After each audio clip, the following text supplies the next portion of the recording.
What is up, guys? Welcome back. Yeah, it's been a minute.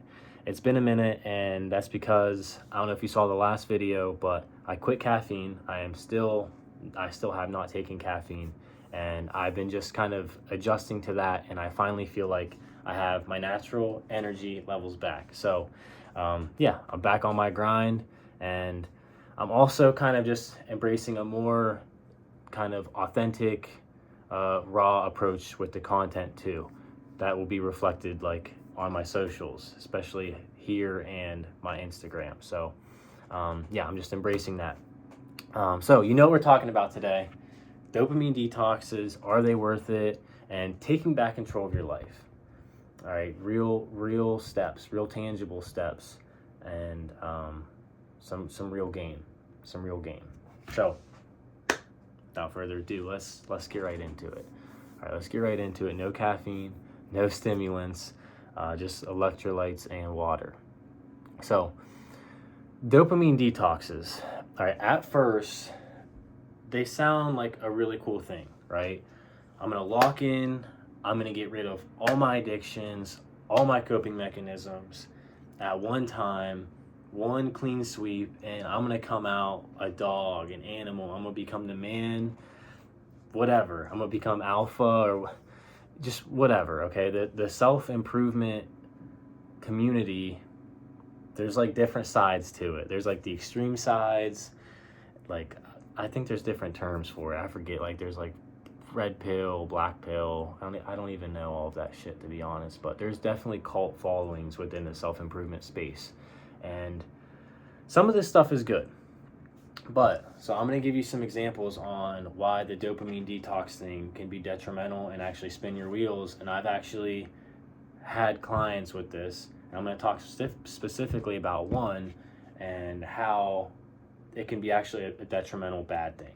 So the idea is you drop everything that is a coping mechanism that gives you quick dopamine, that's high reward, low effort.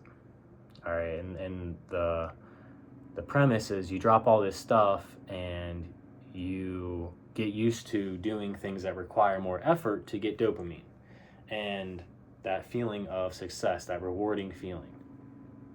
And the general idea is pretty solid because you're trying to rewire your brain to make effort the reward. Like, okay, if I do hard things, if I do things that require more effort, it's going to be more rewarding for me, and then it's going to feed back into this loop of, okay, I'm going to keep improving a little bit each day.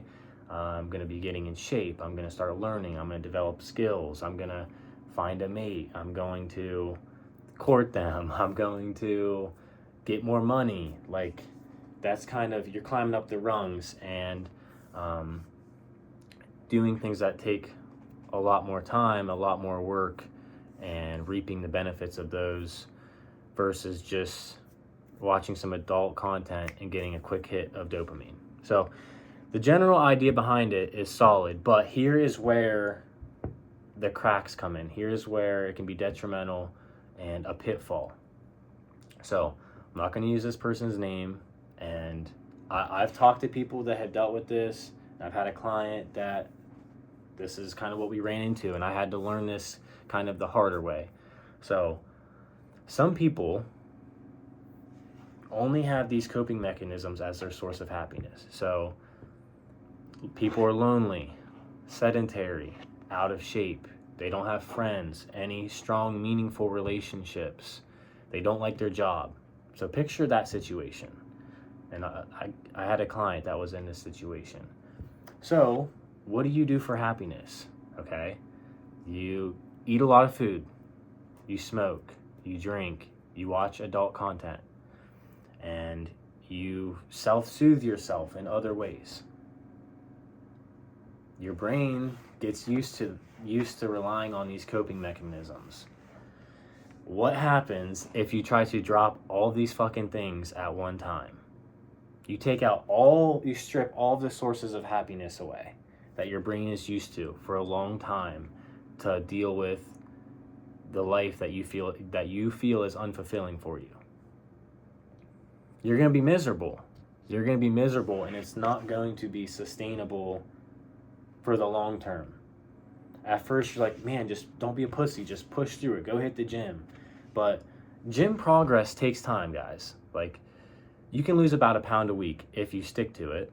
Okay, if you stick to your proper diet, you can lose a pound a week, even 2 or 3, depending on how heavy you actually are, and how consistent you are. But after a week goes by, guys, you're still going to be the out of shape person. You're still going to be lonely. You're still going to be not liking your job. You're still not going to have any meaningful relationships yet. You can see how you don't have any real sources of happiness yet. Like, you're trying to go from one extreme of using all these things to the other end, and you haven't built any real habit changes yet. You haven't created a new identity yet. So you get a week or 2 in and you're like, fuck, I'm still pretty much the same person. Yeah, I lost a pound. I went to the gym 4 times. like, man, I have a long road to go. And it's very, very hard. Now, some people can dog it out, okay? But those are the exceptions. It's not the general rule. And so I'm just going to tie back in and relate to you guys for a second, because I've dealt with all of these things, okay? So I'm like almost 3 years sober. So that was a few years ago.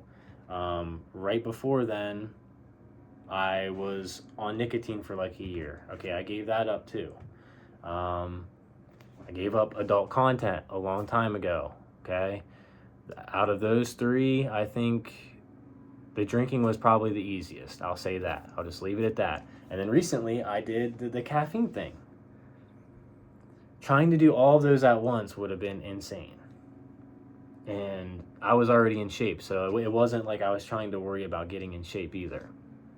So think about this. Everybody's situation is different, and everyone's into it deeper than others. All right. So what can you do how can you set yourself up for more success with this, so you can actually start to take back some control, but still have, a happier, easier approach, I guess, a better transition? You eliminate just like one of your coping mechanisms at a time. And I would start with the easiest one to get out of the way. Like, I'm gonna use an extreme thing. Like, so let's say you're an extreme drug addict. I don't know anybody's situation. That's gonna be the hardest one to drop. So trying to drop that one first is going to be extremely fucking tough, and you're gonna have a less likely success at that first one. So I would get rid of the smaller ones first. That's what I would do. And so you can make the argument too, if you get rid of the hardest one first, the rest of them are going to be a cakewalk. And there is that flip side of the coin. So you can kind of think about that. But here's like the other game. You eliminate something, but you have to replace it with something else that's going to bring benefit into your life. And yeah, I made an Instagram post about this. For example, okay, it's going to change from situation to situation, but a lot of these things have overlap. So say if you're out of shape, lonely, sad, sedentary, something you can do is go join a fucking club. Go join an active club of some sort, where it's like a cycle club. It's an Orange Theory group fitness. Something where there's camaraderie. There's like-minded individuals up in that bitch. People that go to these things, guys, are friendly. They're like, yeah, let's go. Let's do this. Like, let's get better. Let's fucking get better. You get up in there, you surround yourself with those kinds of people. They're going to lift you up. It's not like you're going to go up in there like the first day of class at school and feel like the nerd outcast. Like, I'm here, guys. No, like, when you get up in there, they're going to push you. The instructors, if they're good, if they're solid, they should be. They're going to have experience. They're going to push you to be your best. And that little, like that silver lining of going to that class, that connection that you share with that class, is going to start to leak into other facets of your life. One day you're showing up to a Orange Theory group training class, right?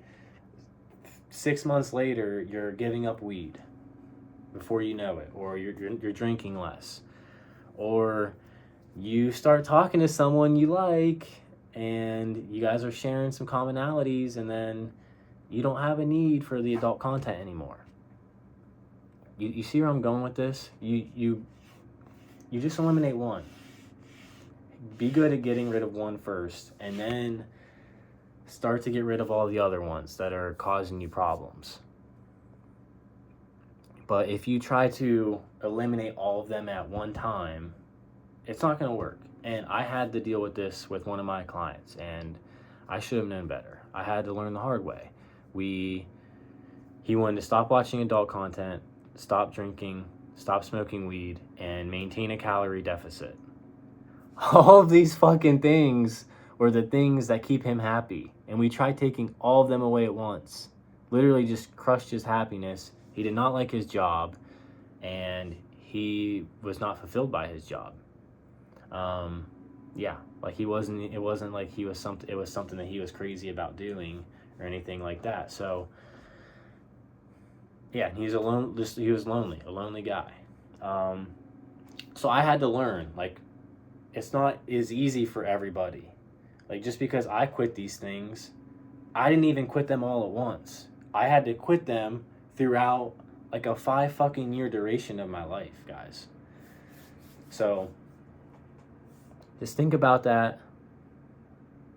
There's this little pool, there's this community where it's like you got to drop all these at once. Like if that's the best way, you got to do a dopamine detox. You go 4 to 6 months, don't do any of this stuff. Even like crazy stuff, like don't touch video games, like anything, too much of anything good can be a bad thing. All right. And I believe that, but just, have some common sense with it. Take away one at a time. Get good at eliminating one, replace that with a solid habit. That's going to leak into other areas of your life. And overall, that slow start, that slow change is going to create a snowball effect that will compound and help you get rid of other things that are holding you back. So I rambled a little bit there. I didn't want to ramble that much at the end, but it feels good to be back. It feels good to be talking to you guys. It's been hella cold out, so I have not really wanted to go outside and sit in the cold and the frigid. But yeah, keep taking care of yourself. I'm gonna keep taking care of me. And till the next one, guys, peace.